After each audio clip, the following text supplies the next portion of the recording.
سبحان الله وبحمده عدد خلقه ورضا نفسه وزنة عرشه ومداد كلماته سبحان الله وبحمده عدد خلقه ورضا نفسه وزنة عرشه ومداد كلماته سبحان الله وبحمده عدد خلقه ورضا نفسه وزنة عرشه ومداد كلماته يا ربي لك الحمد كما ينبغي لجلال وجهك وعظيم سلطانك يا ربي لك الحمد كما ينبغي لجلال وجهك وعظيم سلطانك يا ربي لك الحمد كما ينبغي لجلال وجهك وعظيم سلطانك بسم اللہ الرحمن الرحیم.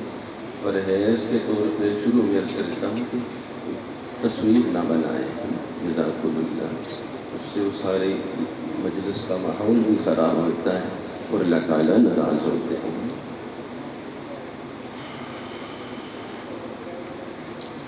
اللهم صل على سيدنا ومولانا محمد في أول كلامنا وصل على سيدنا ومولانا محمد في أوسط كلامنا وصل على سيدنا ومولانا محمد في آخر كلامنا. اللهم أعنا بالعلم وزينا بالحلم وأكرمنا بالتقوى وجملنا بالعافية. اللهم هب لنا إيمانا ويقينا ومعافاة ونية. اللهم زدنا إيمانا ويقينا وفهما وعلما. اللهم اجعل عملي صالحا واجعله لك خالصا ولا تجعل لأحد فيه شيئا. اللهم إنا نسألك علما نافعا ورزقا واسعا ورزقا طيبا وعملا متقبلا وشفاء من كل داء. اللهم انفعنا بما علمتنا وعلمنا ما ينفعنا وزدنا علما. اللهم وفقنا لجهد الدين كما تحب وترضى. اللهم اهدنا واهد بنا واجعلنا سببا لمن اهتدى ولا تجعلنا سببا لمن ضل وغوى. أما بعد فأعوذ بالله من الشيطان الرجيم. بسم الله الرحمن الرحيم. يا أيها الذين آمنوا قوا أنفسكم وأهليكم نارا وقودها الناس والحجارة عليها ملائكة غلاظ شداد لا يعصون الله ما أمرهم ويفعلون ما يؤمرون. وقال الله تبارك وتعالى يا أيها الذين آمنوا توبوا إلى الله توبة نصوحا عسى ربكم أن يكفر عنكم سيئاتكم ويدخلكم جنات تجري من تحتها الأنهار يوم لا يخزي الله النبي والذين آمنوا معه نورهم يسعى بين أيديهم وبأيمانهم يقولون ربنا أتمم لنا نورنا واغفر لنا إنك على كل شيء قدير. وقال الله تبارك وتعالى وألف بين قلوبهم لو أنفقت ما في الأرض جميعا ما ألفت بينهم ولكن الله ألف بينهم إنه عزيز حكيم. وقال الله تبارك وتعالى قل هل أنبئكم بشر من ذلك مثوبة عند الله من لعنه الله وغضب عليه وجعل منهم القردة والخنازير والطاغوت أولئك شر مكانا وأضل عن سواء السبيل. وقال الله تبارك وتعالى وقالوا الحمد لله الذي هدانا لهذا وما كنا لنهتدي لولا أن هدانا الله لقد جاءت رسل ربنا بالحق ونودوا أن تلكم الجنة أورثتموها بما كنتم تعملون. وقال النبي صلى الله تعالى عليه وسلم: على العاقل ما لم يكن مغلوبا على عقله أن تكون له ساعة ينادي فيها ربه، ساعة يحاسب فيها نفسه، ساعة يتفكر فيها في صنع الله، ساعة يخلو فيها لحاجته من المطعم والمشرب، أو كما قال رسولنا ونبينا وحبيبنا ومحبوبنا ومولانا صلى الله عليه وسلم. جامع عزیزیہ دار القرآن فیصل آباد محمدی باغ ہے، ہر مسجد جنتی باغ ہے، ہر مدرسہ محمدی باغ ہے. میرے آقا، میرے مولا، میرے حبیب، میرے محبوب صلی اللہ علیہ وسلم نے ارشاد فرمایا: جب جنت کے باغوں سے گزرا کرو تو خوب سیر ہو کر اچھی طرح خوب کھایا پیا کرو، خوب سیر ہو کر دل لگا کر، سرسری طور پر نہیں. ظاہر جنت کے باغ ہیں تو جنت کے باغات سے تو جی بھرتا ہی نہیں. اللہ ہم سب کو بھی جنت کے باغوں کا خوب سیر ہو کر جی بھر کے سیراب ہونے والا بنائے. یا رسول اللہ صلی اللہ علیہ وسلم، وہ جنتی باغ کیا ہے؟ ارشاد فرمایا: اللہ کے گھر مسجدیں جنتی باغ ہیں، ذکر کے حلقے جنتی باغ ہیں. ہم سب کو اللہ کا شکر ادا کرنا ہے. ایک بڑے مقصد کے لیے اس جنتی باغ اور محمدی باغ میں حاضری کی توفیق عطا فرمائی. ہمارا یہ مجمع، یہ تعداد حاضرین کی کثرت کے اعتبار سے کوئی خاص امتیازی تعداد اگرچہ نہ ہو، آج دنیا میں اس سے بڑی تعداد میں ہر بازار میں، ہر منڈی میں انسانوں کی بھیڑ موجود ہے، کھیل تماشوں میں اور واہی تباہی باتوں میں بہت زیادہ تعداد میں لوگ جمع ہو رہے ہیں. لیکن اس اعتبار سے انشاءاللہ یہ اجتماع دنیا کا بہترین اجتماع ہے. اس کا مقصد اللہ جل شانہ کے ساتھ اپنی بندگی کے تعلق کو صحیح کرنا، اللہ کی رضا اور رحمت کو حاصل کرنا. ایسا اجتماع اگرچہ چھوٹی جگہ پر ہو، تھوڑی تعداد میں ہو، مگر اللہ کو بڑا عزیز ہے. میرے آقا، میرے مولا، میرے حبیب، میرے محبوب صلی اللہ علیہ وسلم نے فرمایا: اللہ کے فرشتے ایسے مجمعوں کو، ایسی مجلسوں کو، ایسے اجتماعات کو تلاش کرتے ہیں. تو سب سے پہلی بات تو یہ ہے، ہم سب اللہ تعالیٰ کے اس احسان کو، اس عظمت کو سمجھیں. انہوں نے ہمارے دلوں کو اس طرف موڑا ہے اور ہمیں بہترین مقصد کے لیے جمع ہونے کی توفیق عطا فرمائی ہے. ہماری اولادوں کو چنا ہے. یہ جنتی باغ محمدی باغ ہیں. طلباء کرام، طالبات ان باغوں کے پودے ہیں. حضرات علماء کرام، اساتذہ کرام، معلمات کریمات ان باغوں کے مالی ہیں.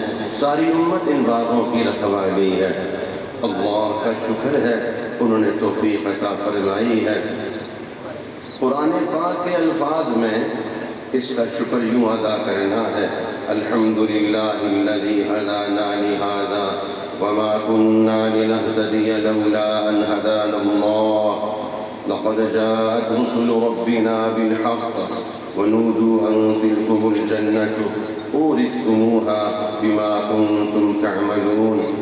سید الکونین، سرور کونین، سید الکائنات، سرور کائنات، محبوب رب العالمین، رحمت للعالمین، امام الانبیاء حضرت محمد رسول اللہ صلی اللہ علیہ وسلم جس وقت مبعوث ہوئے، نبوت کا اعلان فرمایا، اس وقت انسانوں کی اس دنیا میں اس زمانہ، اس ماحول کے معیار کے مطابق سب کچھ تھا، مگر اللہ پر ایمان، اپنے رب سے صحیح تعلق رکھنے والے اور اپنے رب کی طرف بلانے والے بندے موجود نہیں تھے۔ ایسے بندوں کے وجود سے اس وقت یہ دنیا خالی تھی، اس وجہ سے گویا یہ پوری دنیا بحر ظلمات بنی ہوئی تھی۔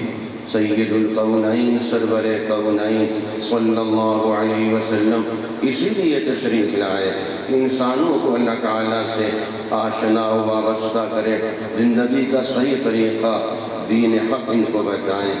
میرے آقا صلی اللہ علیہ وسلم نے جب نبوت کا اعلان فرمایا، دین حق کی تبلیغ شروع فرمائی، اس کی دعوت دینی شروع فرمائی، اس وقت میرے حبیب صلی اللہ علیہ وسلم تنہا ہی اس دین، اس مبارک زندگی کے حامل تھے۔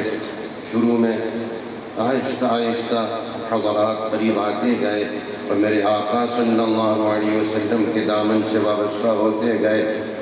مکہ مکرمہ کے 13 برس، پھر اللہ تعالیٰ کے حکم سے ہجرت مدینہ منورہ ہوئی۔ وہاں کی زمین دین حق کی دعوت کے لیے زیادہ تیار اور سازگار بن گئی۔ تھوڑی ہی مدت میں تقریباً وہاں کی پوری آبادی نے ہی دین حق قبول کر لیا۔ اس وقت دنیا کے بحر ظلمات میں مدینہ طیبہ نور اور ہدایت کا گویا ایک چھوٹا سا ذخیرہ اور مرکز تھا۔ سید الکونین سرور کونین صلی اللہ علیہ وسلم کی دعوت اور تعلیم و تربیت کے نتیجے میں مدینہ طیبہ کی تقریباً پوری آبادی آپ علیہ السلام کے رنگ میں رنگ گئی۔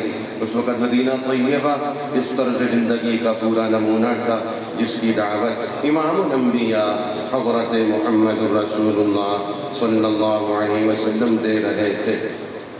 اس مبارک زندگی کا اگر ہم تجزیہ کریں تو 4 امتیازی باتیں سامنے آتی ہیں۔ اس مبارک زندگی جو مدینہ طیبہ میں جو ماحول قائم ہوا تھا، پہلی بات اللہ جل جلالہ کی ذات و صفات پر اور سید الکونین سرور کونین صلی اللہ علیہ وسلم کی ارشاد فرمودہ تمام غیبی حقیقتوں پر کامل یقین، ایسا جو اللہ سے اور ان حقیقتوں سے کبھی غافل نہ ہونے دے۔ دوسری امتیازی بات اس بات کا یقین کہ ہر قسم کی فلاح و سعادت اللہ اور اللہ کے نبی علیہ السلام کی اطاعت و فرم برداری میں ہے۔ اس بنا پر پوری اطاعت و فرم برداری اور معصیتوں سے پوری طرح اجتناب اور پرہیز۔ تیسری امتیازی بات دنیا کی ساری فکروں کے مقابلے میں آخرت کی فکر کا غالب ہونا اور اس کی وجہ سے تنہائیوں میں بھی اپنے رب سے ڈرنا، رب کے ساتھ راز و نیاز میں خوب مشغول ہونا، رب کی بارگاہ میں رونا۔ چوتھی امتیازی چیز اس بات کا درد اور غم، اس بات کی فکر کہ یہ ایمان اور ایمان والی زندگی جس کی دعوت ہمارے آقا صلی اللہ علیہ وسلم دے رہے ہیں، جس کی توفیق ہم سب کو مل گئی، اب ساری دنیا میں یہ دعوت پھیل جائے، یہ ایمان اور ایمان والی پاکیزہ زندگی پھیل جائے، سارے انسان اس سعادت کو اپنائیں، اپنے رب سے اپنا صحیح تعلق جوڑیں کہ دنیا اور آخرت میں اپنے رب کی رحمتوں اور فضل و کرم کے حقدار ہو جائیں۔ یہ 4 باتیں وہ تھیں جو میرے آقا صلی اللہ علیہ وسلم کی ذات عالی میں بھی بدرجہ اتم موجود تھیں، اور حضرات صحابہ کرام رضی اللہ تعالی عنہم اجمعین علی فرق المراتب، ان ہستیوں میں بھی اللہ نے یہ سب چیزیں جمع فرمائیں۔ اس وقت مدینہ طیبہ ایک ایسی بستی تھی جس کی ہر شخص کا یہ حال تھا، اس کو اپنے رب کی ذات و صفات اور باقی ایمانی حقیقتوں پر ایسا یقین کہ اس کی پوری زندگی پر یہ یقین حاوی اور غالب نظر آتا تھا۔ آخرت کی فکر دوسری تمام فکروں پہ غالب تھی، اور دن رات اندھیروں میں اجالوں میں اپنے رب کے خاص تعلق کے ساتھ ان کی پاکیزہ زندگیاں مہکتی تھیں۔ نفس کے تقاضوں کے مقابلہ میں اپنے رب کے اور اپنے نبی علیہ السلام کے حکموں پہ چلنا ان کا شعار تھا۔ عام انسانوں کی ہدایت اور اللہ جل شانہ کے ساتھ ان کے معاملے کا صحیح ہونا، یہ ایسا مسئلہ تھا ان کے نزدیک تمام دنیوی مسئلوں سے زیادہ مقدم اور اہم تھا۔ یہ تھی وہ زندگی جس کو لے کر ہم سب کے آقا اور مولا صلی اللہ علیہ وسلم تشریف لائے۔ اس زندگی کی حامل امت کا تیار کرنا میرے محبوب صلی اللہ علیہ وسلم کا خاص کام تھا۔ اس مبارک زندگی کی 2 خاصیتیں ہیں، ارشاد فرمائیے کتنی؟ 2 خاصیتیں ہیں۔